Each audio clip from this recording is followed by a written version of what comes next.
안녕하세요. 오늘 저희와 함께 깊이 빠볼 이야기는 시스템 보안의 정말 심장부 같은 곳, 바로 메모리 관리입니다. 네, 그 알쓸계좌보 발췌 내용이 아주 흥미롭더라고요. 맞아요. 그걸 보면서 컴퓨터가 어떻게 그 많은 프로그램들을 막 충돌 없이 돌리는 걸까? 이런 생각을 했거든요. 그리고 또 왜 진짜 사소한 코딩 실수 하나가 엄청 치명적인 보안 구멍이 될 수 있는지 그 부분도 중요하죠. 그래서 오늘의 질문은 이거예요. 왜 내 프로그램은 다른 프로그램 메모리를 함부로 볼 수 없는 걸까요? 근데 또 그렇게 안전하다면서 해킹은 어떻게 뚫고 들어오는 걸까요?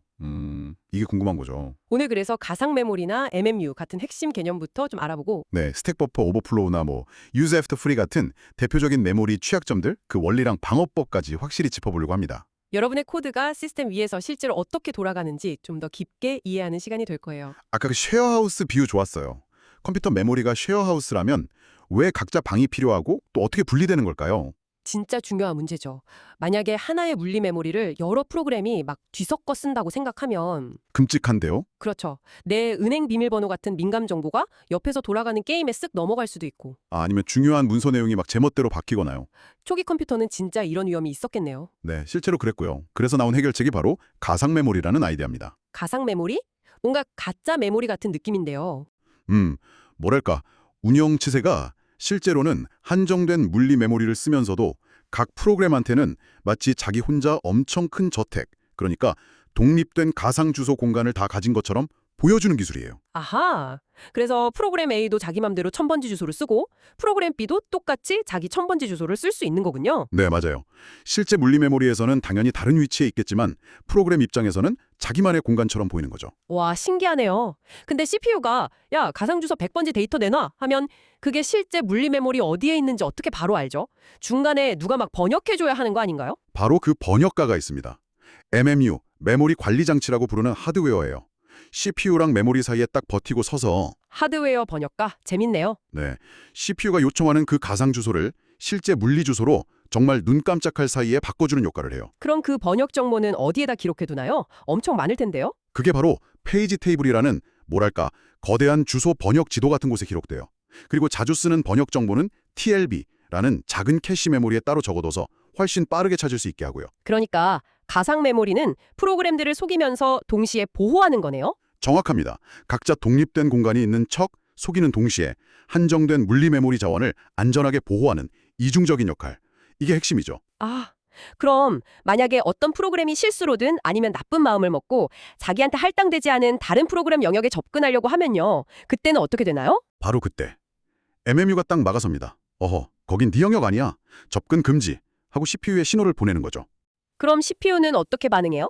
그 신호를 받은 운영체제는 시스템 전체를 보호해야 하니까 망설임 없이 그 문제 프로그램을 강제로 종료시켜버립니다. 아, 혹시 그게 개발할 때 가끔 만나는 세그멘테이션 오류, 세그폴트인가요? 네, 맞습니다. 바로 그거예요.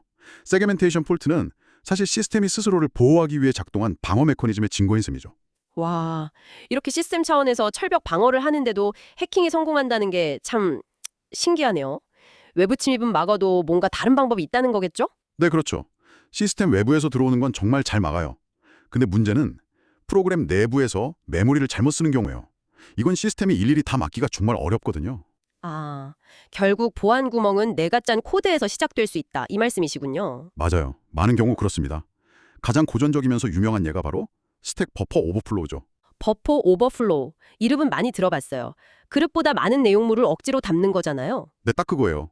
예를 들어 10칸짜리 그릇, 메모리 버퍼를 준비했는데 거기에 20칸 분량의 데이터를 막 쏟아붓는 거죠.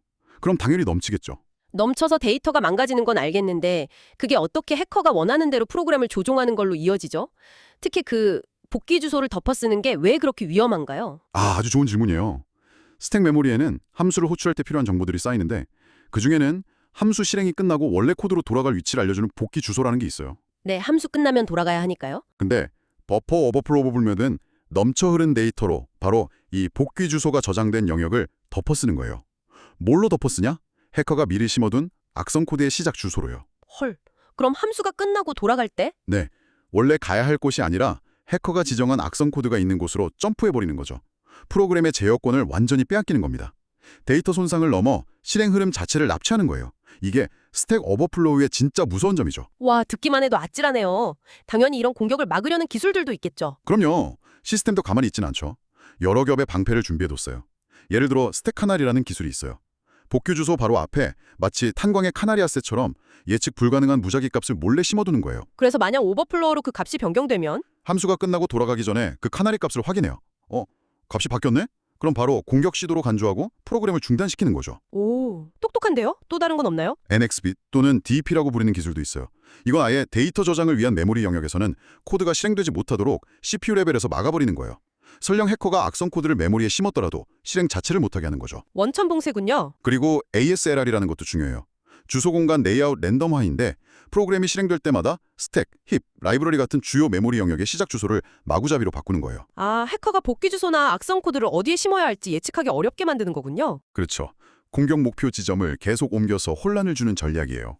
물론 컴파일할 때 -f 스택 대시 프로텍터 같은 옵션을 켜는 것만으로도 기본적인 방어가 되고요. 하지만 이런 방어 기술들이 있어도 완벽하진 않다는 거죠. 네, 안타깝게도 그렇습니다. 언제나 창과 방패의 싸움이죠.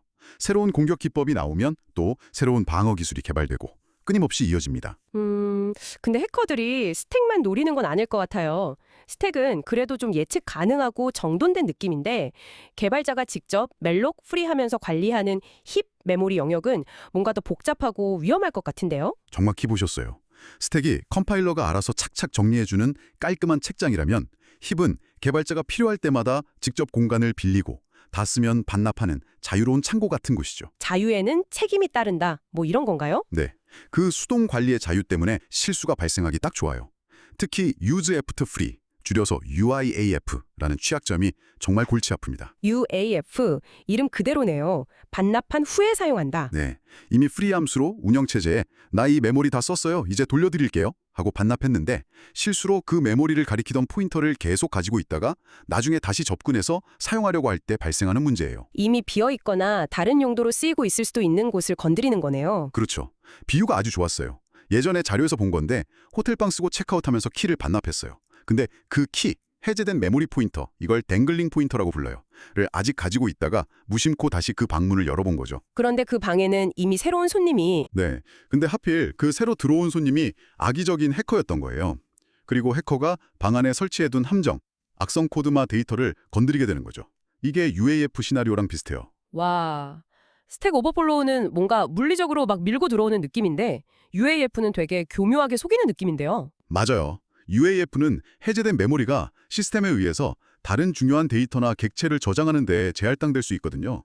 해커는 이 타이밍을 노려서 마치 정상적인 데이터 접근인 척 위장하면서 시스템을 공격할 수 있어요. 그래서 더 탐지하고 막기가 어렵죠. 힙에는 그럼 UAF 말고 또 다른 문제들도 있나요? 당연하죠. 힙도 버퍼 오버플로우가 일어날 수 있어요. 이걸 힙 오버플로우라고 하는데 이건 단순히 데이터를 넘치게 쓰는 걸 넘어서 힙 메모리를 관리하는 내부 구조 정보까지 망가뜨릴 수 있어서 위험해요. 관리 정보까지요? 네, 그리고 이미 프리한 메모리를 또 프리하려고 하는 이중 해제, 더블 프리 같은 실수도 힙 관리 메커니즘을 완전히 망가뜨려서 심각한 문제를 일으킬 수 있고요. 아, 듣기만 해도 머리가 아프네요. 힙 메모리 관리가 정말 어렵군요. 그럼 개발자 입장에서 이런 위험을 줄이려면 어떻게 해야 할까요? 우선 어떤 프로그래밍 언어를 선택하느냐가 중요할 수 있어요. 예를 들어 러스트 같은 언어는 소유권, 오너십이라는 아주 독특하고 엄격한 규칙을 가지고 있어서 컴파일하는 단계에서부터 메모리 관련 실수가 일어날 가능성을 많이 차단해줘요. 아, 러스트가 메모리 안전성으로 유명하죠. 네. 그리고 자바나 파이썬, 고 같은 언어들은 가비지 컬렉터라는 게 있어서 프로그램이 더 이상 사용하지 않는 메모리를 알아서 찾아내서 자동으로 회수해주거든요. 그럼 개발자가 직접 프리를 신경 쓸 필요가 없으니까 실수가 줄겠네요. 그렇죠. UAF나 더블 프리 같은 문제에서 훨씬 자유로워질 수 있죠. 근데 현실적으로 성능이 아주 중요하거나 하드웨어를 직접 제어해야 하거나 하면 C나 C++ 버스를 꼭 써야만 하는 경우도 많잖아요. 그럴 때는 어떻게 해야 안전하게 코딩할 수 있을까요? 네. C++ 환경에서는 좀 더 주의가 필요하죠. C++의 경우에는 스마트 포인터라는 기능을 적극적으로 활용하는 게 좋아요. 이게 객체가 더 이상 필요 없어지면 자동으로 메모리를 해제해주는 역할을 해서 수동 관리의 부담을 크게 덜어줍니다. C에서는요? 스마트 포인터가 없잖아요. C에서는 조금 더 규율이 중요해요. 가장 기본적인 습관은 프리 함수를 호출해서 메모리를 해제한 직후에 그 메모리를 가리키고 있던 포인터 변수에다가 즉시 널 값을 넣어주는 거예요. 아, ptr = 널 이렇게요? 왜죠? 네, 그렇게 하면 실수로라도 그 포인터를 나중에 다시 사용하려고 할 때 프로그램이 바로 죽거나 널 포인터 접근 오류 해서 문제를 빨리 발견할 수 있어요. 유효하지 않은 메모리를 계속 가리키고 있는 댕글링 포인터 상태를 방지하는 거죠. 정말 기본적인 건데 중요한 습관이겠네요. 맞습니다. 결국에는요, 아무리 좋은 도구나 언어가 있어도 가장 강력한 보안 방패는 개발자 자신이에요. 메모리가 내부적으로 어떻게 동작하는지 그 원리를 깊이 이해하고 어떤 위험들이 숨어 있는지 항상 인지하고 또 안전한 코딩 도구나 기법, 습관을 적극적으로 배우고 사용하는 자세. 이게 핵심입니다. 네, 오늘 이야기 정리해보면요. 운영체제가 가상 메모리랑 MMU라는 아주 똑똑한 장치들을 이용해서 각 프로그램을 안전하게 분리시켜준다는 것. 네. 하지만 그럼에도 불구하고 스택 버퍼 오버플로우나 유즈 애프터 프리 같은 치명적인 메모리 취약점들은 여전히 발생하는데 그 원인이 상당 부분 개발자가 작성하는 코드 자체에 있다는 것. 특히 개발자에게 많은 자유와 책임이 주어지는 흰 메모리 영역 관리가 얼마나 복잡하고 위험할 수 있는지도 다시 한번 느꼈네요. 그래서 오늘 저희가 여러분께 드리고 싶은 핵심 메시지는 이겁니다. 최신 방호 기술도 물론 계속 발전하고 중요하지만 메모리 안전성을 지키는 가장 근본적인 힘은 결국 코드를 작성하는 여러분, 바로 개발자의 깊은 이해와 꼼꼼한 코딩 습관에 달려있다는 사실입니다. 진정한 보안은 당신의 키보드 위에서 시작됩니다. 뭐 이런 말이 와닿네요. 그렇죠. 마지막으로 이런 생각을 좀 해봤어요. 앞으로 코딩 작업에 AI가 점점 더 많이 관여하게 될 거잖아요. 네, 그런 추세죠. 만약에요, AI가 수많은 코드를 학습하긴 했지만 그 과정에서 놓친 어떤 미묘한 예외 케이스나 아니면 우리가 AI에게 내린 지시 자체가 좀 불안전해서 AI가 메모리 관리에 실수를 저지르게 된다면 어떨까요? 생각 못 해본 관점이네요. AI가 만든 코드의 취약점이라. 네, 과연 우리는 지금까지 겪어보지 못했던 완전히 새로운 종류의 그리고 어쩌면 훨씬 예측하기 어려운 그런 메모리 보안 취약점들과 마주하게 되는 건 아닐까요? 이건 앞으로 우리 모두가 계속 주시하고 고민해봐야 할 숙제가 아닌가 싶습니다.